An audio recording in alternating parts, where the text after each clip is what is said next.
Bugungi kunda ijtimoiy tarmoqlarda eng dolzarb mavzulardan biriga aylangan Sevinch Mo'minova voqeasiga oydinlik kiritildi. Assalomu alaykum, hurmatli tomoshabin. Kanalimizga xush kelibsiz.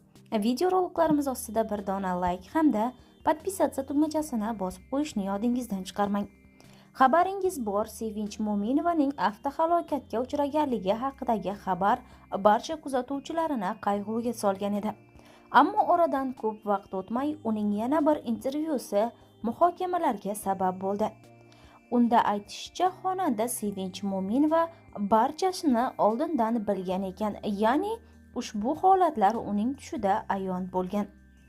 Dadam rahmatli Oxunjon Madaliyevning ustozi bo'lganlar. U kishidagi iqtidorni ko'rib birga ishlaganlar, albomlarini chiqarganlar. Toshkentda paytlari syomka guruhini xonandalarida chaqirtirib klip olingan. O'shanda dadam klip olinayotgan vaqtda meni ham bir qo'shig'imga klip olishni so'raganlar. Oxunjon Madaliyev ham mayli degan. U vaqtlar endi ijodni boshlayotgan damlari edi. Shunday qilib hovlida men uchun ham klip olindi. Sochlarim ikkita qilib o'rilgan, atlas ko'ylakda chiqqanman. Operator unday turing, bunday turing deb bir-ikki kadrlar olganmiz. Lekin bu kadrlarni o'zimning qo'shig'im uchun deb o'ylaganman. Rahmatli Oxunjon aka ham bu kadrlarni ko'rib, yoqtirib klipiga qo'shtirgan ekan. Asosiy obrazda boshqa qiz suratga tushgan bo'lsa ham, umumiy planda men tushgan kadrlarni qo'yib yuborishgan. Bundan mening ham dadamning ham xabarimiz bo'lmagan. Klip tayyor bo'lgandan so'ng dadamga qizingizning suratga tushgan kadrlari chiroyli chiqqan ekan, klipimga qo'yib yubordim deganlar. Kaseta tayyor bo'lgandan keyin ko'rsam, ularning qo'shiqlarida chiqib turibman. Rosa uyalganman, noqulay bo'lganman. U vaqtda bo'yanmagan ekanman, hatto bir dona lab bo'yog'idan ham foydalanmaganman. Chunki dadam bunga qattiq turib ruxsat bermasdilar. Onam sekin-asta nomiga bo'lsa ham bo'yanishimga, kamera uchun bu kerakligini aytib, dadamni ko'ndirganlar. Shuning uchun hozir Oxunjon akaning kliplarini ko'rsangiz, umuman makiyajim yo'q. Undan keyin Abdulhay aka Karimovning To'y bola qo'shig'idagi naqorat qismini opam ikkimiz ijro etganmiz. Abdulhay aka shirin bola desa, biz shakar bola deb qaytarganmiz. Tabiatni, dengizni sevaman, yam-yashil tabiat, ko'm-ko'k osmon, dengiz bo'yi kadrlarini juda ham iliq kutib olaman. Ajrashishim tushimda ayon bo'lgan. 2 marta ilohiy tush ko'rganman. O'ylab qarasam, ikkisining ham ta'biri ajrim bilan tugarkan. Shuning uchun odamning peshonasida yozilgani baribir bo'larkan. Undan qochib qutula olmaskanmiz deb aytaman.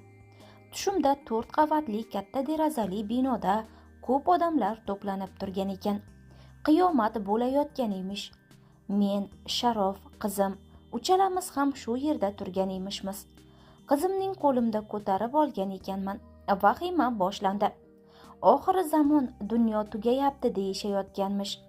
Osmondan qop-qora bulut boshimiz tepasiga qarab kelyapti.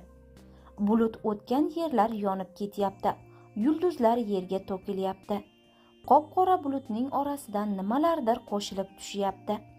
Hamma yoq yonib tep-tekislanib, biz tomonga yaqinlashib kelyapti. Bir zumda nafasim to'xtabdi.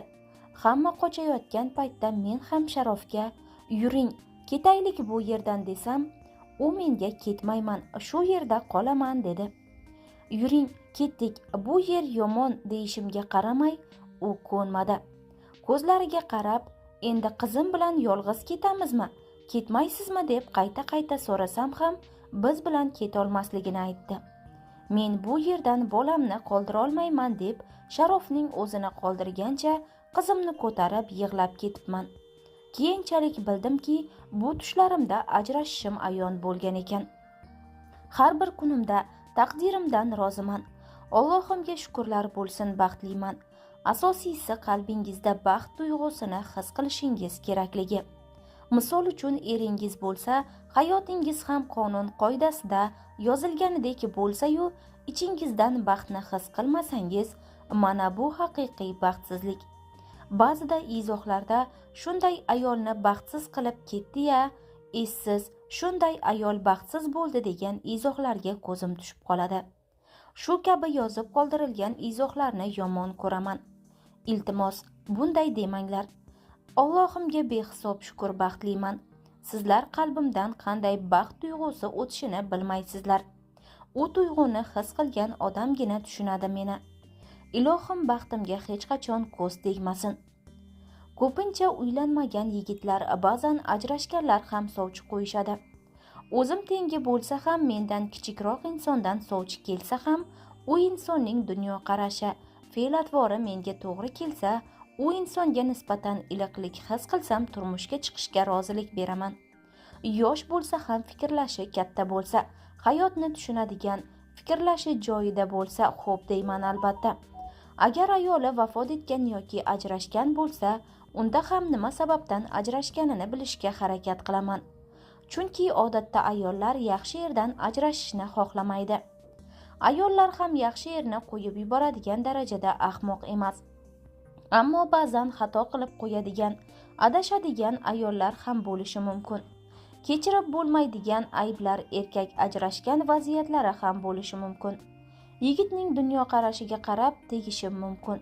Men turmushga chiqadigan erkak haqiqiy erkak bo'lishi, uning yonida o'zimni yosh bola his qilishim, unga ishonadigan, suyana oladigan bo'lishim kerak. Yosh bolacha fikrlab tursa, unga tushuntirishga butun umrim ketib qoladi. Undan ko'ra hozirgi hayotim juda go'zal. Hozir ham Allohimga shukr juda baxtliman. Ikkinchi ayollikni xohlamayman va boshqalarga ham tavsiya qilmayman. Chunki bu narsani juda qiyin deb o'ylayman. Birinchidan, men hech narsani birov bilan bo'lisha olmayman va bo'lishkim ham kelmaydi. Ikkinchidan, adolat qilmasa bunday hayotni qabul qila olmayman. Alloh ham eplasang adolat qila olsangina shunday qil, bo'lmasa tinchgina bitta ayol bilan shukr qilib yasha deb buyurgan. San'atdagi faoliyatim davomida harakatlarim, raqslarim yoki yuz mimikalarim uchun hali biror marta chaqirtirilib tanqid eshitmaganman. Taqiqqa ham tushmaganman. Hech qachon bunday holatlar bo'lmagan menda. San'atimni har doim to'g'ri tushunishgan va biror marta litsenziyamni olib qo'yishmagan. Onam qaynonangizni mendan ham ko'ra ko'proq yaxshi ko'ringlar derdilar. Shu so'zlarni miyamizga quyardilar. Onamga gapirmagan shirin gaplarni qaynonamga gapiryapman. Onamga ko'rsatmagan hurmatni qaynonamga ko'rsatyapman deb o'ylamanglar. Men yaxshi ko'rsalar shu ishni qilasizlar deb tayinlardilar. Shuning uchun ham kerak bo'lsa, onamizga bilmay gap qaytargan bo'lsak ham, qaynonamga umuman gap qaytarish bo'lmagan. Shu gaplaridan keyin nima bo'lsa ham jim turardik. Gap qaytarmaslik, lekin o'shaning uchun ham tanbeh eshitilgan. Onam gap qaytarmaslikni o'rgatganlari uchun jim turardik. Lekin aybi bo'lganidan keyin nima ham desin, aybi bor-da, shuning uchun gap qaytarmayapti deyishgandi.